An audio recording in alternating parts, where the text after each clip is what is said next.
taga Maynila, malalapit lang po kasi wala namang firingan dito sa kamay estudyante pa tayo. Ngayon po, converted na yan, BGC.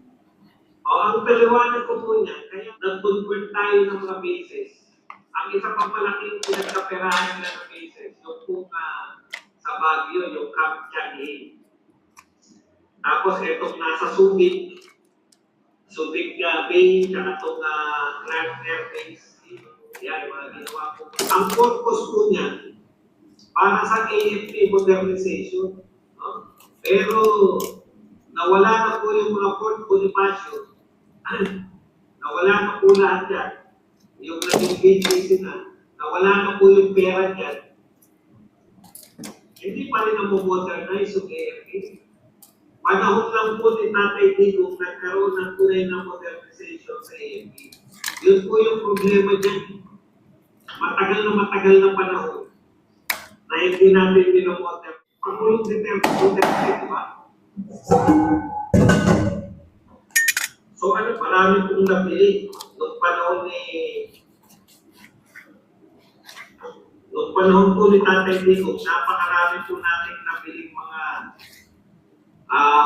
para maging modernization natin AFP. Yan po yung sinasabi ng Pulong. Dapat alam mo yan ang declare. So, tuloy natin. Under the Duterte administration, the armed forces of the Philippines reached a record level of modernization which it had not reached in decades. Kung kailan po naubos po yung mga binenta po yan para po nila Ramos. Kaya yun, may ano tayo, di ba may palayo tayo kay Ramos na bentador. Mahilig magbenta ng mga area-area ng Pilipinas.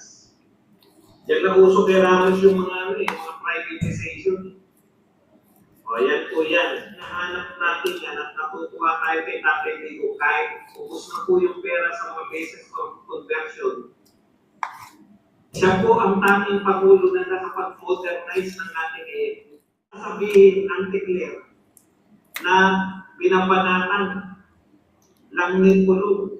Tandaan mo, anak ni Duterte, huwag mo sabihin walang ginawa si Duterte sa AFP modernization. At ginawan niyan si Anticlair Group. Panay lang sila pera. Ito po ang mga binili ni Tatay Digong noong panahon niya. Radars, missile system, attack helicopters, naval assets, and better equipped soldiers that did not fall from the sky. That took political will and budget prioritization. Correct? Diba? Kasi budget talaga ng panahon ni Duterte. Nagagamit ng maayos yung budget sa panahon ni Duterte. If that is what she calls tinutin, then she just called our modernized AFP useless. And every soldier who risks his life and live for this country is a joke. So, makatig ka, declare, kung sa tingin mo inutil si Tatay Digong, so lahat, huwag mong kalimutan ang declare. Ito, nagtataka ko bakit ayaw yung pagmalaki ito ng mga Duterte. Panahon si Duterte na doble ang sweldo ng mga militar at mga kapulisan. Lahat po yan, pati mga bureau po na doble po na. Okay. That is an insult to the uniform she claims to speak for. Rodrigo Duterte protected Filipino lives above all. It is not harmful our people for the sake of impressing foreign leaders or smiling for Washington to win a superpower.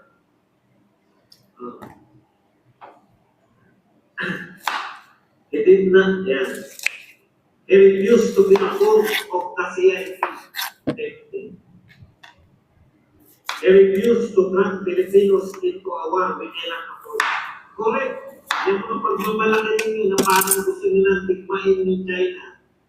Buti na, hindi kayo pinapatulan ng US. Baliktad eh. Sa ibang bansa, inuudyo pa na US yung ibang bansa para makipag. Dito baliktad eh. Tayo nag-uudyo para tigmain natin yung China.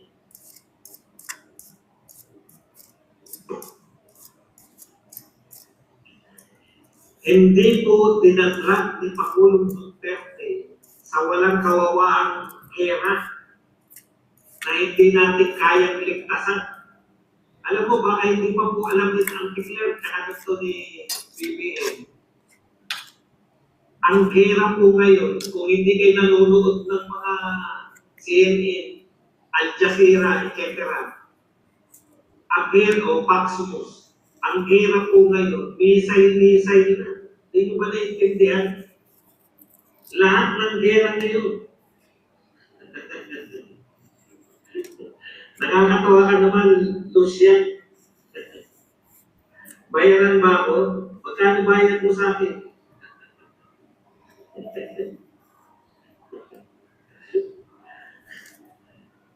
Huwag ka mag-plan, isa-isa lang.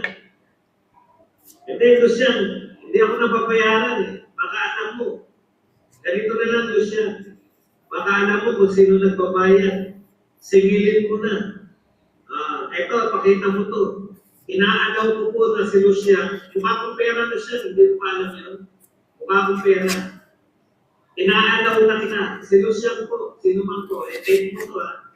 Kung sino man po ang nagbabayad sa mga Duterte, inaalaw ko po to si Lucian na siya na po yung ating magiging nakasigil.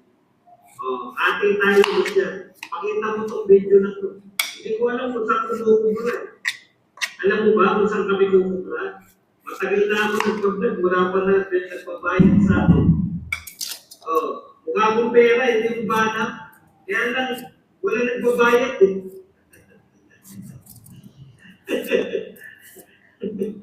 Pasensya na kayo, medyo may kolentong dito. Ate na lang tayo, Lucian. Ikaw na kumubra. Ito, pakita mo itong video na ito. Pinapayagan ko po na kumubra para sa akin. Ako po si Badong Aratilis. Mukha po ako pera. May bayaran daw po. Magbabayad daw po kayo. Siya na lang po maniningil para sa akin. Ating na lang kami. Ayan na siya, ha? Kala mo ba, hindi ako magpapira. Kung may nagbabayad sa akin, di ulit tayo natin. Lucia, ulit tayo mo. Ako na mag-aalaw sa'yo, ikaw na kolektor ko. Okay. President Rodrigo Roa Duterte protected. Tapos na yan. He made sure that we as Filipinos can survive and live with dignity. They showed our soldier hope and true compassion and helped them realize that someone is in front of them after them. Alam niyo po noon, ang taas-taas po ng moral ng mga kapulisan, ng mga sundalo ng panahon po ni Tatay Digong. Napakataas po ng moral nila. Ngayon po, talagang laging nakikiusap yung mga leader nila. Huwag po ni Tatay Digong, mataas po ang moral nila. Pinahahalagahan po. Natatandaan ko po kung meron pong nakaburol na mga sundalo at pulis, lalo na po yung mga namatay sa serbisyo. Lalo na yung mga inaambos ng kung sino-sino kalaban ng pamahalaan. Naroon po sa Tatay Digong. Nakikiramay. Ngayon po, itong presidente na po. Hindi ko pa po nakita. Ang nakikita po nakikiramay si Vice President Sara Duterte. Namala niya po yung compassion sa tatay niya. Ito pong gobyerno na ito, hindi ko pa po nakita na nakiramay. Maski po yung mga nasawi dahil sa mga kalamidad. Wala siyang compassion.